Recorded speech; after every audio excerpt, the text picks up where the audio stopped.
While it was an event colored with pomp and spectacle, there is a certain group of people who 54 years after Kenya attained self-determination remain disgruntled with how their nation's leadership has handled them in subsequent years.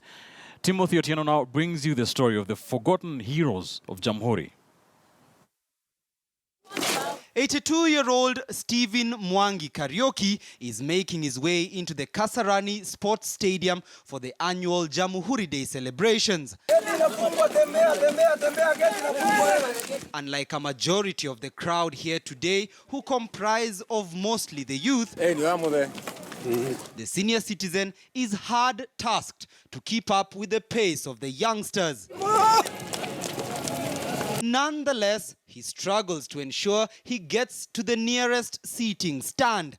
Never mind, it will take him nearly 20 minutes for a walk that is usually just about 3 minutes. Hii ni mara yako ya ngapi labda kuja hapa Kasarani kusherehekea Jamhuri Day? Hii ndio mara ya kwanza ya kukuja hapa sababu nilikuwa mgonjwa wa miguu, singeweza kukuja. The man, who was just 18 years old when Kenya attained independence, finally ascends the steps nearing his destination.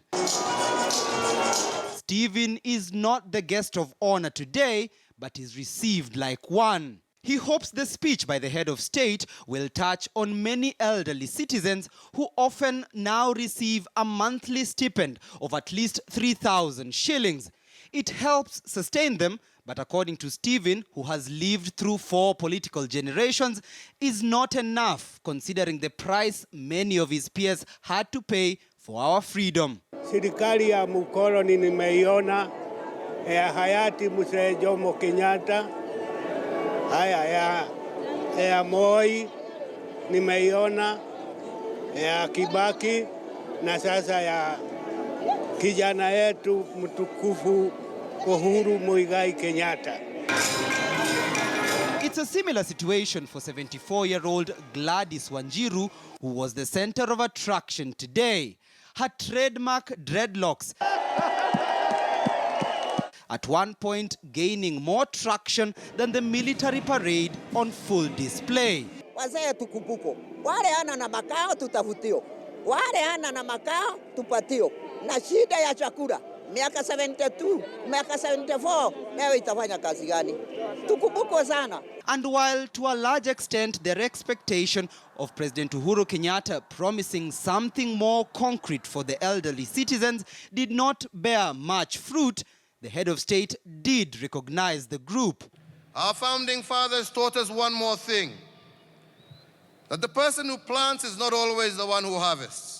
And perhaps the saying may fall true for a group whose names were conspicuously absent from the head of state commendation list. And while more popular personalities like Githeri Man made the list, Kenyans online weren't so happy. Githeri Man gets head of state commendation for separating conjoined twins. "We are such a rewarding country," sarcastically tweets this online user. But for the man born in 1934, his concerns were more mild. Rais Uhuru Kenyatta ameweza kuzungumza, akatoa hotuba yake kwa wananchi. Labda maoni yako kuhusiana na hotuba hiyo kwanza ilikuwa gani? Naye nilikuwa sielewi Kizungu, lakini nimesikia amesema Kenya hakuna Kenya mbili, ni Kenya moja. And after the ceremony, just like he arrived, he leaves.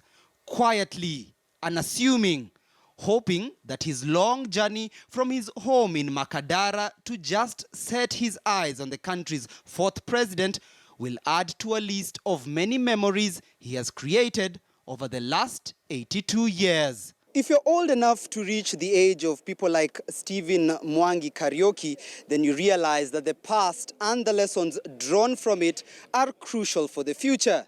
And for many like him, they hope that the politicians can be able to unite the country even as Kenyans celebrate 54 years of self-rule.